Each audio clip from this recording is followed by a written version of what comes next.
I want to invite you into a sacred space today. A space of contemplation. A space where we can lay down our charts, our timelines, our newspaper clippings with prophetic headlines circled in red ink. I want us to come together and ask a question that has haunted the church, fueled our fears, and sold more books than almost any other. A question that sits at the heart of our hope and our anxiety. What did Jesus, what did he really mean about the end times? Come, sit with me. Let's be honest. For many of us, the phrase, end times, conjures up a very specific movie in our minds, doesn't it? A blockbuster of terror and tribulation. We see images of a global dictator, the Antichrist. We think of plagues and famines and earthquakes on an unimaginable scale. We hear the hoofbeats of the 4 horsemen. We picture a secret rapture, a great snatching away, and a world left behind in chaos.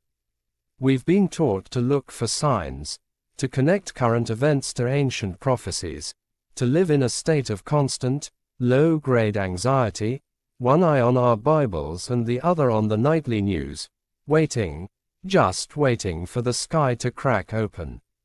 And this has been our lens. For generations, we've been handed a pair of glasses ground with the prescription of fear, and through them, we have read the words of Jesus. And I am here today to ask you, with all the love and sincerity in my heart, what if we've been looking at a masterpiece through the wrong prescription?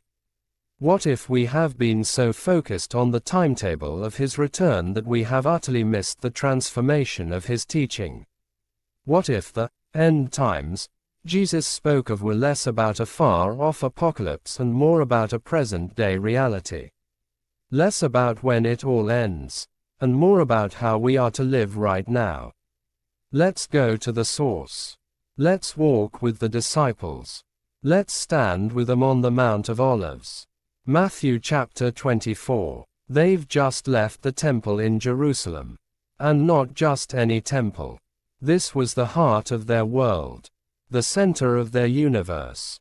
It was God's home on earth, a magnificent structure of gold and marble, a place of pilgrimage, of sacrifice, of national and spiritual identity. It had stood for generations. It was, in their minds, as permanent as the mountains around it. And Jesus, in his quiet, world-shattering way, turns to them and says, "Do you see all these things? Truly I tell you, not one stone here will be left on another. Every one will be thrown down." Can you feel the shockwave of that statement? This wasn't just predicting the renovation of a building. This was predicting the end of their entire world. The end of their age. The end of everything they knew. So, naturally, they come to him privately, and they ask the question that sets all this in motion. "Tell us," they say, "when will this happen, and what will be the sign of your coming and of the end of the age?" Now, listen carefully. They asked a compound question. When will the temple be destroyed? And what is the sign of your coming and the end of the age? They, in their minds, had linked these two things together. The destruction of this holy place must surely be the prelude to the final curtain call of history.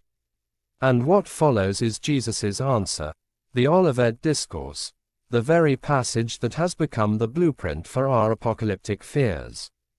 But let's read it with fresh eyes. Let's take off the fear-colored glasses for a moment. Jesus begins, "Watch out that no one deceives you. For many will come in my name, claiming, 'I am the Messiah,' and will deceive many. You will hear of wars and rumors of wars, but see to it that you are not alarmed. Such things must happen, but the end is still to come. Nation will rise against nation, and kingdom against kingdom. There will be famines and earthquakes in various places. All these are the beginning of birth pains." Stop there. For 2,000 years, We have read this as a checklist for the final generation. We see a war on the news. Check. An earthquake report. Check. A famine in a distant land. Check. We start saying, see. The signs are all here. It must be soon. But what if Jesus was speaking directly to the men sitting in front of him? What if he was describing the world they, and their immediate descendants, were about to inherit? History tells us that the decades between Jesus' crucifixion and the year 70 AD were a time of immense turmoil. There were dozens of messianic pretenders who rose up in Judea, leading revolts and deceiving many. There were wars and rumors of wars all across the Roman Empire. The historian Josephus documents famines and earthquakes in the region. Jesus wasn't giving a secret code for the 21st century. He was giving a pastoral warning to his flock. He was telling them, turbulent times are coming. The world you know is about to be shaken to its core. But do not be alarmed. Do not lose your heads. This is not the final end, but the birth pains of a new age I am inaugurating. He was managing their expectations and calming their future fears. And then he gets more specific. Frighteningly specific. He says, so when you see standing in the holy place, the abomination that causes desolation, spoken of through the prophet Daniel, let the reader understand, then let those who are in Judea flee to the mountains. The abomination of desolation. We've imagined this to be a future Antichrist setting up a statue of himself in a rebuilt temple. But what did it mean to a first-century Jew? In 70 AD, the Roman armies under General Titus besieged Jerusalem. They surrounded the city. They were a pagan army, carrying standards with the image of the emperor, an image worshipped as a god. They marched into the holy city, into the temple itself, and they sacked it. They desecrated the Holy of Holies. They set up the pagan standards in the sacred courts. For a Jew living at that time, could there be a more vivid, a more horrific fulfillment of the abomination that causes desolation? It was the ultimate profanity in the most sacred space. And what was Jesus' instruction? Not, look to the skies for my return, but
Moon will not give its light.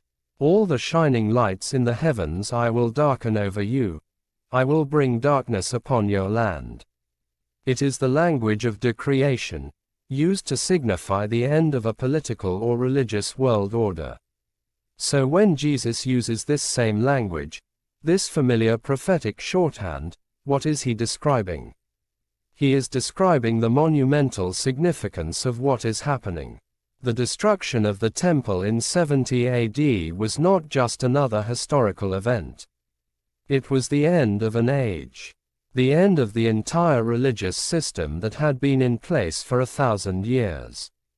The age of animal sacrifice was over. The age of the Levitical priesthood was over.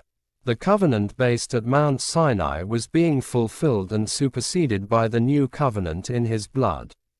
The heavens of the old Jewish world were being shaken. The sun of the temple's glory was being darkened. The stars of the religious leadership were falling from their positions of power.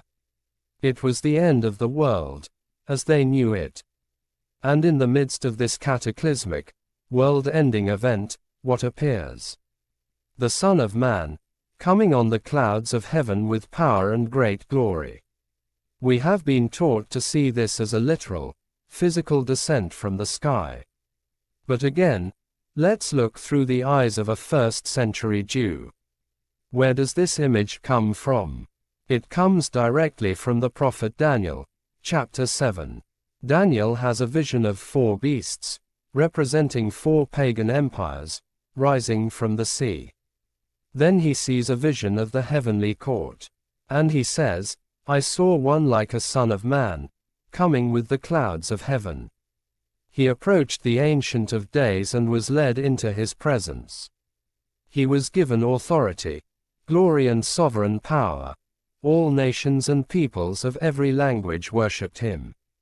Now notice the direction of the coming. In Daniel's vision, the Son of Man is not coming down from heaven to earth.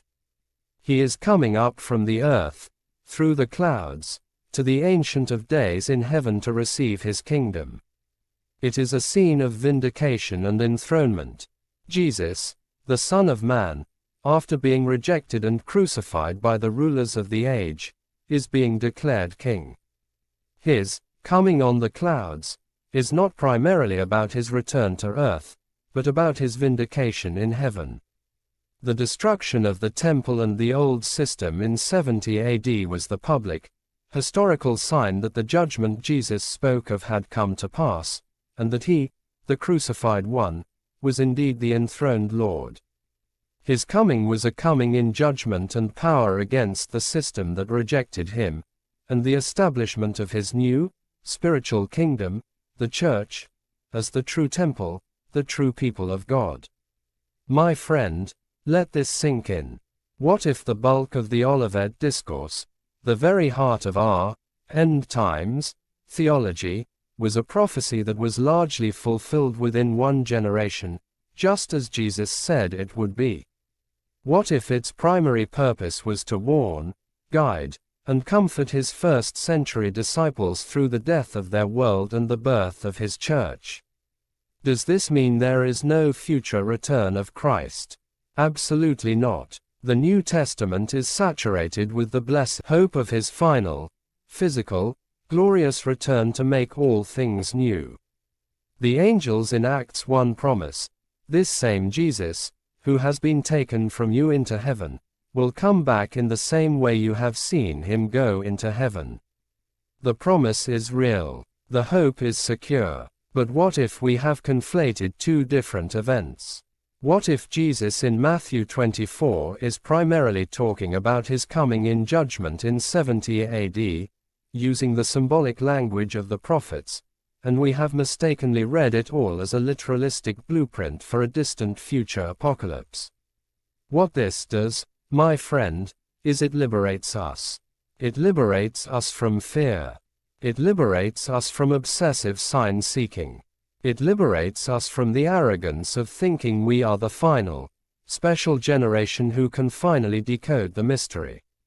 It forces us to ask a much more profound, and frankly, A much more challenging question. If Jesus wasn't just giving us a timetable to watch, what was he giving us? And this is where the passage turns. After all the talk of tribulations and cosmic signs, Jesus shifts his focus entirely. The tone changes. It moves from prophecy to parable. It moves from what to watch for to how to wait. And this, my brothers and sisters, this is the part that we have so often skipped over in our rush to interpret the signs. This is the real heart of what Jesus meant about the end times. He tells the parable of the faithful and wicked servant. The master is away, and he leaves the servant in charge. The faithful servant gets to work, he takes care of the household, he does his duty. The wicked servant says, "My master is staying away a long time," so he begins to beat his fellow servants and to eat and drink with drunkards. The master's return is a day of reward for the faithful servant and a day of judgment for the wicked one. What's the point? It's not about predicting the day of the master's return. It's about being found faithful when he returns. The end time for that wicked servant was the moment his master walked through the door. His readiness was determined by his actions in the meantime. Then Jesus tells the parable of the 10 virgins. 5 were wise, and 5 were foolish. They are all waiting for the bridegroom. They all get drowsy and fall asleep. Their wakefulness isn't the issue. The issue is the oil in their lamps. The wise virgins brought extra oil.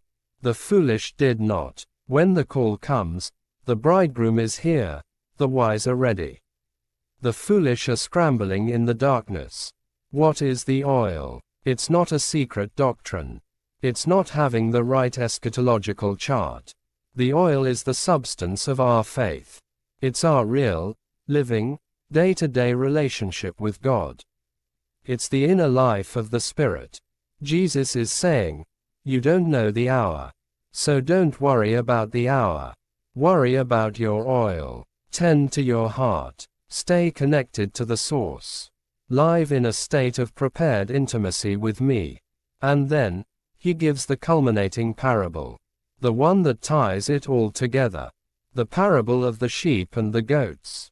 The Son of Man comes in his glory, sits on his throne, and all the nations are gathered before him.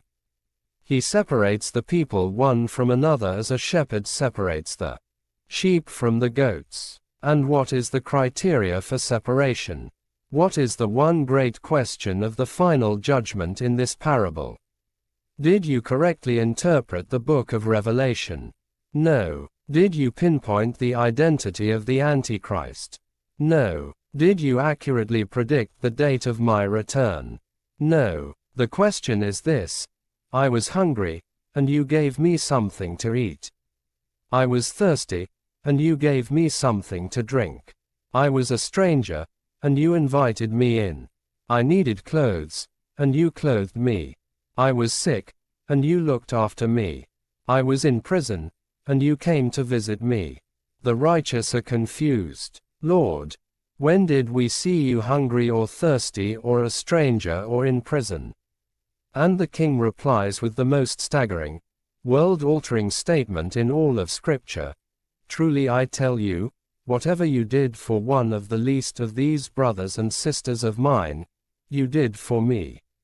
Do you see it? Do you see the radical reframing Jesus is doing here? The disciples asked, when? And Jesus answered with, what? They asked for a sign in the sky, and Jesus pointed to the suffering on the street. They wanted to know about the end of the world, and Jesus told them to care for the people in the world. What did Jesus really mean about the end times? He meant that the way you prepare for the end is by living out the ethics of his kingdom right now. He meant that our eschatology, our belief about the end, must be inextricably linked to our ethics, our behavior in the present. To be ready for his return is not to be anxiously scanning the heavens, but to be compassionately scanning the needs of the people around us. To be watchful is not to watch the news for signs of the Antichrist, but to watch for the presence of Christ in the face of the poor, the marginalized, and the suffering. This changes everything. It moves the focus from prediction to participation, from fear to faithfulness, from getting our doctrines right to getting our love right. The end times are not a horror movie we are meant to spectate. They're a call to action we are meant to live. The great tribulation that should concern us most is the tribulation of our hungry neighbor. The abomination of desolation we should be fighting against is the desolation of poverty, of injustice, of loneliness, of despair in our own communities. So, what do? We stop using prophecy as a tool for escapism, a way to fantasize about being whisked away while the world burns. Instead, we see the teachings of Jesus as a blueprint for engagement. A call to bring healing and hope to a hurting world. We are not waiting for a rescue mission. We are part of the rescue mission. We are the hands and feet of Christ, inaugurating His kingdom of love and justice right here, right now, on earth as it is in heaven. This doesn't drain the hope from His return. It fills the waiting time with purpose.